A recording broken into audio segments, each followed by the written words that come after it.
cinema catástrofe anda meio embaixo hoje em dia, mas já houveram anos em que haviam 2, 3 filmes do mesmo tipo. E aconteceu lá na década de 70 uma coisa inédita. 2 estúdios clássicos se juntaram para fazer um grande filme. Vamos ver que história é essa.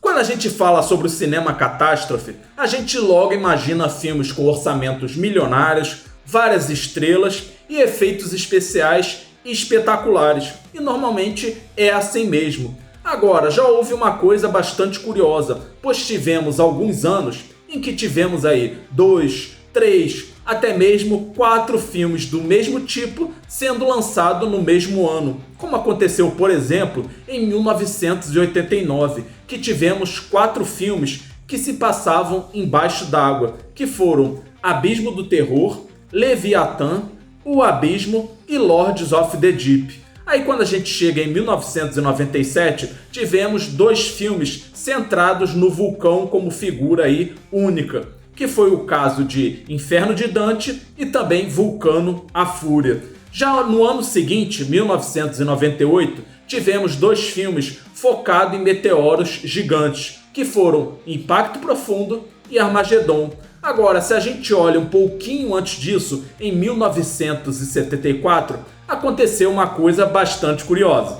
E galera, lembrando a você para não esquecer de deixar o seu like nesse vídeo, é muito importante, ajuda o canal a crescer. E se você chegou aqui e ainda não é inscrito, se inscreva no canal, galera, conto com sua ajuda. O que aconteceu em 1974 foi que a Warner e a Fox queriam fazer o mesmo tipo de filme. Aí a Warner foi lá e comprou os direitos do livro A Torre, enquanto a Fox foi lá e comprou os direitos do livro The Glass Inferno. Os dois basicamente falavam da mesma coisa, grandes incêndios que aconteciam em edifícios muito altos. E lógico, o orçamento seria aí gigantesco. Mas aí um produtor da Fox teve a brilhante ideia de pensar o seguinte: ao invés de fazer 2 filmes diferentes, que tal a gente fazer uma coisa só? E aí surgiu o filme O Inferno na Torre. Aí no caso o orçamento seria dividido entre os 2 estúdios, a Fox ficaria com a distribuição interna dentro dos Estados Unidos, enquanto a Warner ganharia os direitos internacionais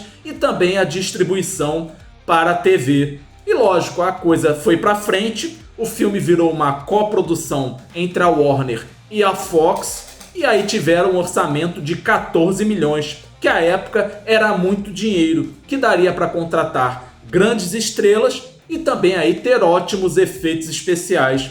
E aí o único problema do diretor foi aí 2 estrelas que participaram do filme, no caso Steve McQueen e Paul Newman.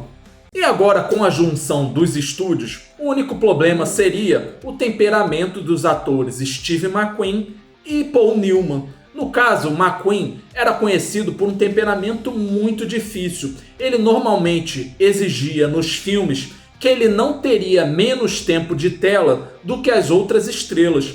Isso aconteceu, por exemplo, no filme 7 Homens e um Destino, com o ator Yul Brynner.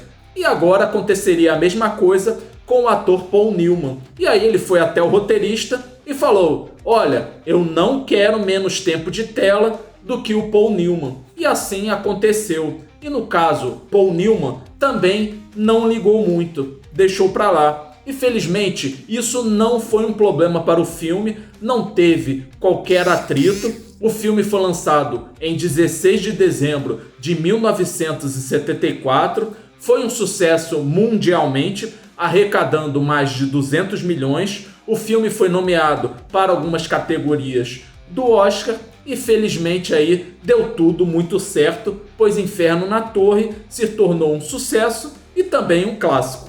E nesse caso aí, muitos parabéns se deve ao produtor Irving Allen, que à época pertencia à Fox, pois ele teve a brilhante ideia de juntar os 2 estúdios e fazer um filme só, ao invés de deixar aí cada estúdio fazer seu próprio filme. Então foi uma ideia acertada, o elenco também foi muito acertado e curiosamente Paul Newman e Steve McQueen nunca mais trabalharam juntos. Será que McQueen teria ficado com ciúmes do Paul Newman? Isso nós nunca vamos saber.